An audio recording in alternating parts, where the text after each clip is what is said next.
여러분과 함께 읽은 이 본문의 말씀을 가지고 내 이름이 무엇이냐라고 하는 하나님의 두 번째 질문에 답을 찾아보려고 합니다.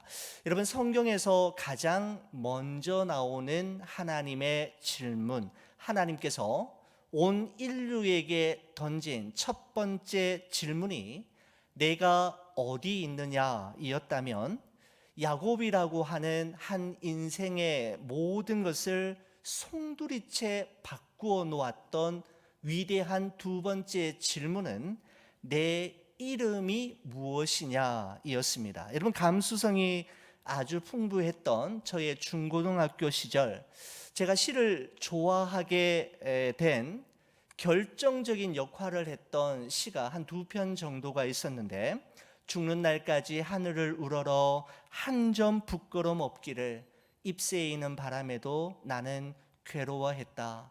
별을 노래하는 마음으로 모든 죽어가는 것을 사랑해야지라고 하는 글귀로 시작되는 윤동주의 서시와 함께 또 하나 좋아했던 시는 김춘수 시인의 꽃이었습니다. 내가 그의 이름을 불러주기 전에는 그는 다만 하나의 몸짓에 지나지 않았다.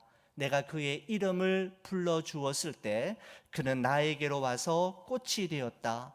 내가 그의 이름을 불러준 것처럼 나의 이 빛깔과 향기에 알맞는 누가 나의 이름을 불러다오. 그에게로 가서 나도 그의 꽃이 되고 싶다. 우리들은 무엇이 되고 싶다. 너는 나에게, 나는 너에게 하나의 잊혀지지 않는 의미가 되고 싶다라고 하는 이 두 시가 저를 그 이후로 참 시를 좋아하게 만드는 계기가, 역할이 되었습니다. 여러분, 이 시에 보면 이름이라는 단어가 계속해서 반복되고 있는데, 누군가의 이름을 부른다라는 것은 그 사람과 나 사이에 특별한 관계가 시작되었음을 이야기하는 것입니다. 하나님께서 사람에게 주신 첫 번째 생일 선물은 언어이다라고 하는 말을 제가 어느 책에서 본 적이 있는데, 창조주로부터 언어를 선물로 받은 아담이 그 선물인 언어로 가장 먼저 한 일은 무엇이었냐 하면 이름을 짓는 것이었습니다. 창세기 2장 19절에서 20절의 말씀을 보시면 이런 기록이 있죠. 여호와 하나님이 흙으로 각종 들짐승과 공중의 각종 새를 지으시고 아담이 무엇이라고 부르나 보시려고 그것들을 그에게로 이끌어 가시니, 아담이 각 생물을 부르는 것이 곧 그 이름이 되었더라. 아담이 모든 가축과 공중의 새와 들의 모든 짐승에게 이름을 주니라 라고 말씀하고 있습니다. 여러분, 그렇습니다. 누군가에게 새로운 이름을 지어준다라는 것은 그 대상에게 특별한 의미와 기대를 부여하는 것이고, 새 이름을 부르는 것은 그 대상과의 만남과, 새로운 만남과 관계가 시작됨을 의미하는 신호탄과 같은 것이죠. 여러분, 창세기에는 믿음의 조상으로 불리우는 네 명의 족장이 나옵니다. 아브라함과 이삭과 야곱과 요셉이지 않습니까? 여러분, 이 네 사람 중에서 가장 많은 분량을 창세기에서 할애하고 있는 사람은 아브라함이나 요셉이 아니라 야곱이라는 점은 우리에게 특별히 시사하는 바가 있다라고 생각합니다. 하나님께서 야곱에게 내 이름이 무엇이냐라고 물으셨고, 그 다음에 그에게 하나님께서는 하나님과 겨루어 이긴 사람이라고 하는 이스라엘이라고 하는 이름을 주시게 되는데, 오늘 여러분과 함께 읽은 본문의 말씀이 바로 그와 같은 사건을 기록하고 있습니다. 여러분, 야곱은 잘 아시는 대로 아버지가 이삭이었고, 이삭의 나이 60세가 되던 해 그의 사랑하는 아내 리브가를 통해 쌍둥이를 낳게 되는데, 먼저 나온 아이는 몸이 붉고 털이 많아서 에서라고 이름을 지었고, 후에 나온 아이는 그 형의 발 뒤꿈치를 잡고 나왔으므로 야곱이라고 불렀습니다. 한날 한시 한 엄마의 몸에서 태어났지만 두 아이는 전혀 다른 성향을 지닌 아이로 자라게 되지 않습니까? 형 에서는 사냥꾼으로서 주로 들에서 야생 동물의 세계에서 주로 시간을 보내었는가 하면, 동생 야곱은 조용한 사람으로서 주로 집에 머물면서 엄마와 함께 시간을 보내는 것을 좋아했습니다. 그러던 어느 날이었습니다. 들에서 사냥을 하고 몹시 지친 모습으로 배가 고파해하며 피곤해하는 것을 기회로 삼았던 야곱은 자신이 미리 준비했던 팥죽 한 그릇으로 장자의 명분을 빼앗지요. 어디 이뿐이었습니까? 아버지 이삭이 나이 많아 눈이 어두워졌을 때를 또 한 번의 기회로 삼아 장자의 축복권까지 빼앗기 위해 갖은 수단을 다 동원하는데, 자신의 팔과 목에 염소털을 붙여서 형 에서처럼 꾸미고 아버지가 좋아하는 별미로 속여서 결국은 아버지를 속이고 형을 속여서 장자의 축복권까지 거머쥐고 맙니다. 여러분, 이와 같은 사실을 뒤늦게 알게 된 형 에서는 자신을 속여서 자신의 장자의 명분과 장자의 축복권을 가로챈 야곱을 죽이기로 결단하게 되었고, 이 사실을 알게 된 야곱은 에서의 서슬퍼런 칼날을 피하기 위해 어머니의 고향, 어머니 리브가의 고향이자 외삼촌이 머물고 있는 하란으로 도망을 가게 됩니다. 그리고 어느덧 세월은 흘러 20년의 세월이 흐르게 되었고, 야곱은 그동안 꿈에도 그리던 단 한 번도 잊어본 적이 없는 자신의 고향 땅으로 돌아가게 되는데, 바로 그 고향 땅에 돌아가던 날 발생했던 이야기가 오늘 창세기 32장에 기록되어 있습니다.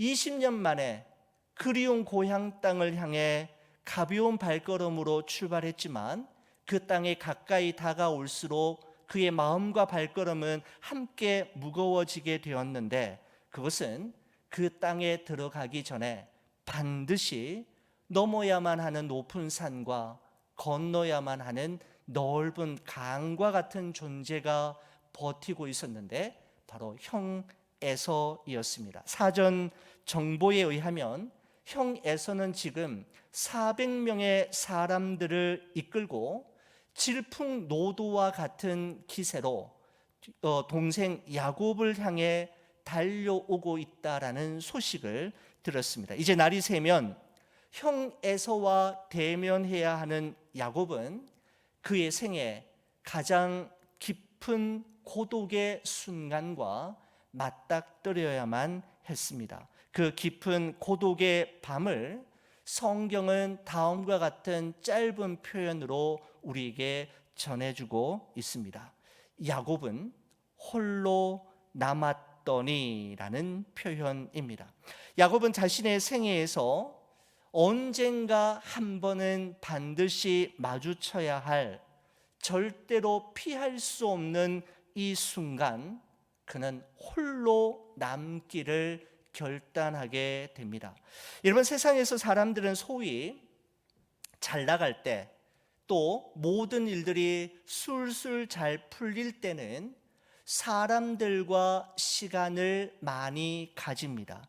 더 높이 올라가고 더 많은 일과 더 큰 일을 하기 위해 많은 사람들과 만나고 사람들과 많은 시간을 보내지만, 자신의 힘으로는 넘을 수 없는, 그리고 자신의 힘으로는 도저히 감당할 수 없는 한계 지점에 이르르면 그때서야 비로소 사람은 사람이 아닌 하나님을 찾게 되는 것이죠. 여러분, C.S. 루이스가 쓴 위대한 대작이라고 저는 생각이 됩니다. 스크루테이프의 편지라고 하는 책에 보면 오랜 경험과 노하우를 가진 고참 선배격인 스크루테이프가 이제 갓 사탄 조직에 들어오게 된 웜우드에게 이야기하기를, 크리스찬들을 속일 때 정말 조심해야 할 몇 가지가 있는데, 그 중에 한 가지 중에 이런 게 있습니다. 아무에게나 고난을 함부로 주지 말라라는 것입니다. 종종 경험이 부족한 사탄들이 단순히 크리스찬들을 괴롭힐 목적으로 아무에게나 고난과 어려움을 주는 경향이 있는데, 크리스찬들은 고난을 당하면, 어려움을 경험하면, 한계 지점에 도달하면 그들은 하나님을 찾게 되고 결국 하나님을 처음 만난 자리로 나아가게 될 것이기 때문에 아무에게나 고난을 주지 말아야 한다라고 신신당부하는 표현이 그 책 가운데 있는 것을 보게 됩니다. 여러분, 그렇습니다. 인생의 고난은 우리에게 아픔을 주고 상처의 흔적을 남기지만, 하나님의 자녀는 그 고난으로 인해 분주하게 살아가던 세상 일을 잠시 접고 홀로 남는 시간을 가지게 되고, 비로소 사람에게서 떠나 하나님 앞에 머무르는 시간을 가지게 되면서 고난당한 것이 내게 유익이 되는 역설의 은혜를 경험하게 되는 것이죠. 여러분, 그렇습니다. 사람은 반드시 홀로 남는 시간을 필요로 하는 존재입니다.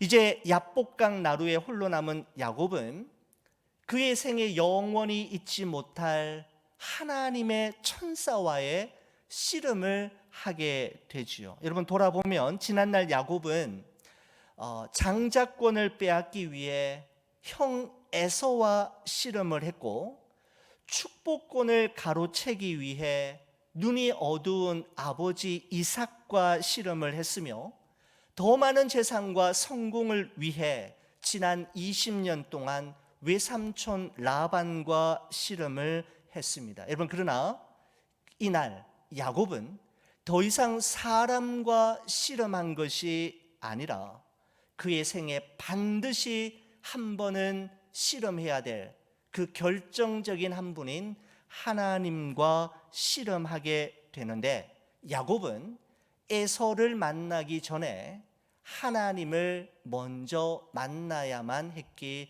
때문입니다. 여러분, 그렇습니다. 하나님과의 만남이 없고서는 문제와 맞설 수 있는 담대함과 어둠 속을 묵묵히 걸어가는 용기를 가질 수 없기 때문입니다. 하나님의 사람들은 문제와 맞설 수 있는 담대함과 어둠 속을 걸어가는 용기를 하나님과의 만남 속에서 얻게 되는 것이죠. 사랑하는 성도 여러분, 에서를 만나기 전에 하나님을 먼저 만나시기 바랍니다.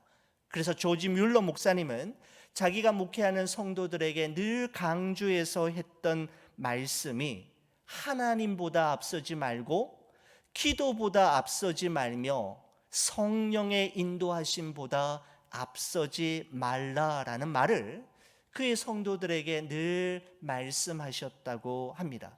야곱은 당신이 내게 축복하지 아니하면 가게 하지 아니하겠나이다 라고 하며 아주 사생결단하며 하나님을 대변하는 천사와 끈질기게 씨름하였고, 천사가 야곱의 허벅지 관절을 침으로 그제서야 그 씨름은 끝이 나게 되었습니다. 그때 하나님의 천사가 야곱의 생애 가운데 영원히 잊지 못할 질문 한 가지를 하게 되죠. 바로 내 이름이 무엇이냐라는 질문이었습니다. 여러분, 하나님의 천사가 야곱의 이름을 몰랐기 때문에, 혹은 정말 그의 이름을 알고 싶어서 물었던 걸까요? 여러분, 그렇지 않습니다. 여러분, 우리가 어제 나누었던 말씀입니다마는 선악을 알게 하는 나무의 실과를 먹고 동산 나무 사이에 숨어 있는 아담에게 하나님께서 나타나셔서 말씀하시기를, 아담아, 내가 어디 있느냐라고 물으셨는데, 그 질문은 아담이 지금 어디에 숨어 있는지를 모르셔서 던진 질문이 아니었던 것처럼 야곱의 이름을 모르셔서 그의 이름을 알고 싶으셔서 던진 질문이 아니라는 말씀입니다. 내 이름이 무엇이냐? What is your name? 이라는 질문은 사실 너는 누구이냐? Who are you? 라는 질문이고 바로 야곱의 정체성을 묻는 질문입니다. 하나님께서는 이 질문을 통해 야곱으로 하여금 너는 지금까지 무엇을 위해 살았으며 어떻게 살아왔는지를 스스로 돌아보게 하고 생각하게 하도록 하시기 위해 내 이름이 무엇이냐? 너는 누구이냐? 라는 의미의 말씀을 하셨던 것입니다. 여러분, 하나님께서는 야곱에게 이스라엘이라고 하는 새 이름을 주시기 전에 내 이름은 무엇이냐라고 질문하심으로 야곱 자기 스스로 Who am I? 나는 누구인가? 라는 질문에 답하도록 만드셨던 것입니다. 여러분, 아서 밀러라고 하는 분이 쓴 세일즈맨의 죽음, Death of Salesman이라고 하는 그 책에 보면 그 세일즈맨의 아내가 죽은 남편의 그 무덤 앞에 묘비를 세우는데 그 묘비에 어떤 글을 그 아내가 새기는가 하면 이런 글입니다. 그는 자신이 누구인지 모른 채 살다가 죽었다라는 묘비의 묘명을 새기는 것을 보게 됩니다. 참 의미가 있죠. 그는 자신이 누구인지 모른 채 살다가 죽었다. 제가 그 글을 보는 순간 여러분, 이 세상에 어디 그 세일즈맨 뿐이겠습니까? 라는 생각이 들었습니다. 세일즈맨만 그렇게 살다가 죽는 것인가? 라는 생각을 한번 해본 적이 있습니다. 여러분, 프랑스의 소설가 폴 브루제라고 하는 분이 말한 이 말도 저는 참 좋아합니다. 생각하는 대로 살지 않으면 사는 대로 생각하게 된다라는 말입니다. 여러분, 한번 곰곰이 한번 생각해 보십시오. 생각하는 대로 살지 않으면 사는 대로 생각하게 된다. 여러분, 우리가 첫째 날 신년 저녁 기도회 때에 여자가 그 열매를 따먹고 자기와 함께 있는 남편에게도 주매 그도 먹은지라 라고 하는 말씀을 나눈 적이 있지 않습니까? 여러분, 인류 최초의 범죄 사건은 아담이 하와가 건넨 열매에 대해 전혀 묻지도 않고 따지지도 않고 열매를 먹었을 때 어떤 일이 일어날 것인가에 대해 아무 생각도 없이 행했던 주매 먹음으로 인해 인류 최초의 범죄가 시작되었다라는 말씀을 여러분과 나눈 적이 있습니다. 묻지 않고 질문하지 않고 따지지 않고 생각하지 않음이 인류 최초의 범죄를 초래하게 된 결과를 이루게 되었다라는 것이죠. 여러분은 여러분 자신을 누구라고 생각하고 여러분은 여러분 자신을 어떻게 생각하십니까? 오늘날 많은 사람들은 창조주 하나님이 던지는 이 중차대한 질문에 대해 생각해 보려고 하지 않고 대답할 생각도 없습니다. 자신이 누구이며 어디서 왔고 어디로 가고 있으며 어디를 향하고 있는지, 무엇을 위해 태어났고 무엇을 위해 살았으며 나의 남은 여생은 무엇을 위해 살아갈 것인지에 대해 묻지도 따지지도 생각하지도 않고 살아가는 이들이 얼마나 많으냐라는 것입니다. 바로 이 모든 내용이 내 이름이 무엇이냐라고 하는 이 짧은 질문 속에 고스란히 녹아져 있는 것입니다. 사랑하는 우리 교우 여러분, 여러분의 이름은 무엇입니까? 여러분은 도대체 누구입니까? 여러분, 일반적으로 사람들은 당신은 누구입니까? 라고 물으면 일반적으로 내가 하는 일과 내가 할 수 있는 일, 내가 가진 것, 그리고 남들이 내게 대해서 말하는 평판을 근거로 해서 나를 규정하고 정의 내리려고 하는 경향이 있지 않습니까?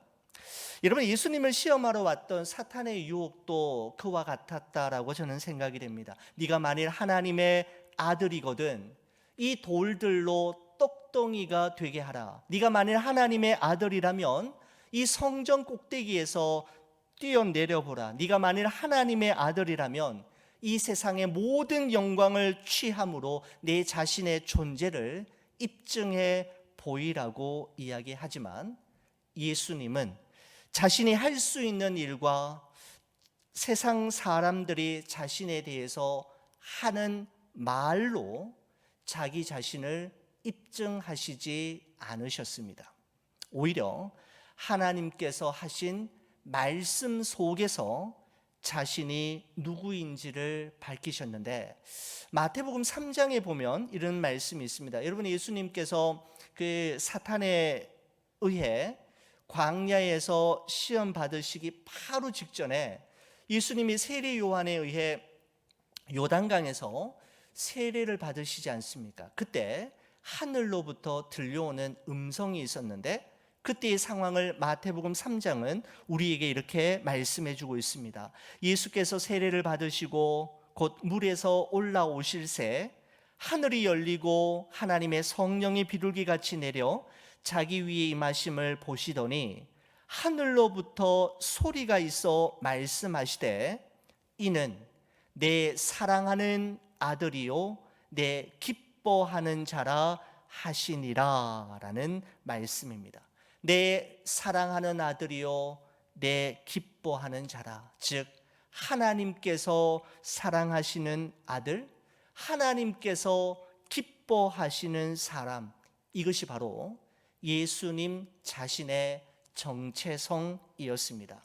여러분, 성부 하나님으로부터 들은 이 생명의 언어를 가지고 예수님께서는 3년 동안의 공생의 사역을 완성하셨습니다. 여러분, 그런데 이는 내 사랑하는 아들이요 내 기뻐하는 자라라고 하는 이 동일한 말씀이 한 번 더 성경에 기록되어진 곳이 있는데, 그곳은 어떤 상황이었냐 하면 예수님께서 제자들과 함께 변화산에 올라가셨을 때였습니다. 제자들에게 이제 앞으로 십자가의 고난과 부활이 있을 것임을 말씀하신 후에 제자들과 함께 변화산에 올라가시던 바로 그의 공생의 마지막 지점에서 이 소리를 다시 한번 듣게 되는데, 여러분, 그때 마태복음 17장 5절에 보면 이렇습니다. 말할 때에 호련히 빛난 구름이 그들을 덮으며 구름 속에서 소리가 나서 이르시되 이는 내 사랑하는 아들이요 내 기뻐하는 자니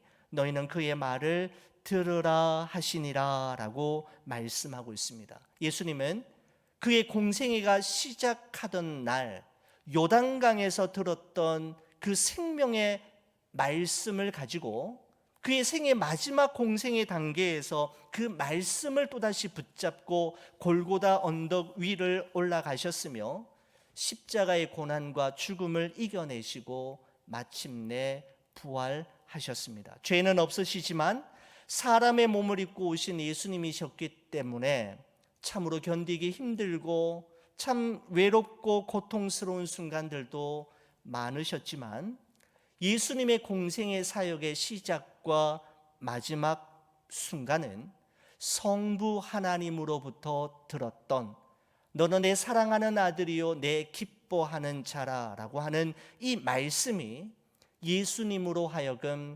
공생의 사역을 완성하게 만들었으며 육신의 생애를 넉넉히 이겨내게 만드는 언어와 말씀이 되었던 것입니다. 사랑하는 성도 여러분, 성부 하나님께서는 성자 예수님에게 하셨던 너는 내 사랑하는 아들이요 내 기뻐하는 자라 라는 말씀을 오늘 이 저녁 여러분과 저에게도 동일하게 말씀하고 계십니다.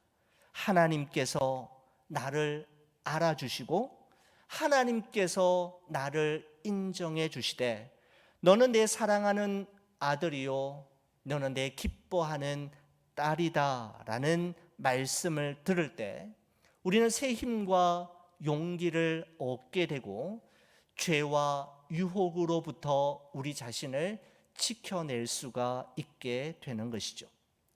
내 이름이 무엇이냐라는 질문에 야곱이 27절에 이렇게 대답합니다. 그가 이르되 야곱이니이다. 여러분, 야곱이라는 이름의 뜻은 발목 잡는 자, 속이는 자라고 하는 뜻입니다. 여러분, 그렇습니다. 야곱은 지금까지 끊임없이 남의 발목 잡는 인생으로, 남을 속이고 거짓말하고 뺏고 빼앗는 인생으로 살아왔는데 바로 자신의 이름 속에 자신의 인생이 고스란히 담겨져 있었던 것이죠. 여러분, 20년 전 나이 들어 눈이 어두워진 아버지 이삭이 야곱에게 이렇게 물은 적이 있습니다. 네가 누구냐라고 물었을 때 그때 야곱은 아버지에게 야곱이니이다라고 말하지 않고 이삭이니이다라고 이야기했지만 그는 더 이상 자신을 이삭이라 말하지 않고 야곱이라 이야기하였습니다. 더 이상 거짓말하는 인생, 남의 발목 잡는 인생, 속이고 빼앗는 인생으로 살고 싶지 않았던 것입니다. 하나님은 야곱이 자신을 야곱이라고 인정했을 때 그때서야 새 이름을 주셨습니다. 28절 말씀입니다. 그가 이르되 내 이름을 다시는 야곱이라 부를 것이 아니요 이스라엘이라 부를 것이니 이는 네가 하나님과 및 사람들과 겨루어 이겼음이니라 라고 말씀합니다. 여러분, 야곱의 새 이름인 이스라엘이라는 뜻은 하나님과 겨루어 이긴 사람이라고 하는 뜻이죠. 여러분, 이것은 야곱이 하나님과 겨루어 이길 만큼 대단한 힘을 가졌음을 의미하는 이름이 아니라 야곱의 생애에서 그가 진정 실험해야 할 대상은 형 에서가 아니라 하나님이심을 깨닫게 하는 이름입니다. 여러분, 그렇습니다. 우리가 인생의 길을 걸어가다 보면 우리는 여기저기에서 전혀 뜻하지 못했던 수많은 문제들과 사건, 사고들 그리고 장애물들 앞에 맞닥뜨리곤 하지만 우리가 붙들고 우리가 실험해야 할 대상은 그 문제나 그 장애물, 그 사건, 사고가 그리고 그 사람이 아니라 하나님이라는 사실입니다.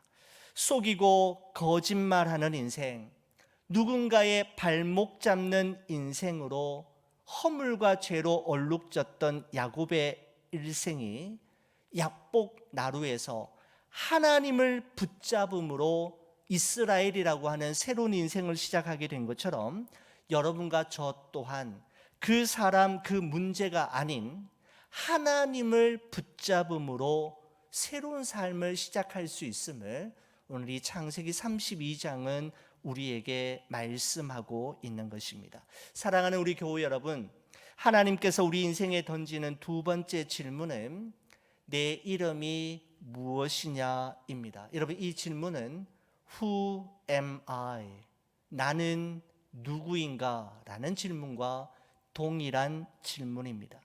여러분이 가진 것과 여러분이 하고 있는 일, 할 수 있는 일, 다른 사람의 평판이 아닌 하나님께서 우리에게 하신 말씀, 너는 내 사랑하는 아들이요 너는 내 기뻐하는 딸이라는 자기의 정체성을 우리가 꼭 붙잡아야 할 것입니다. 여러분, 이 사실을 깨닫고 확신할 때 우리는 더 이상 뺏고 빼앗는 인생, 쏟고 속이는 인생, 거짓말하는 인생, 남의 발목 잡는 인생이 아니라 진정한 그리스도인으로 살아갈 수가 있게 되는 것입니다. 사랑하는 우리 교회 여러분, 우리가 정말 씨름해야 할 대상은 문제와 사건이 아니라 하나님입니다. 우리가 정말 붙잡고 놓치지 말아야 할 대상은 사람이 아니라 하나님이심을 꼭 기억할 수 있기를 주의 이름으로 간절히 축원을 드립니다.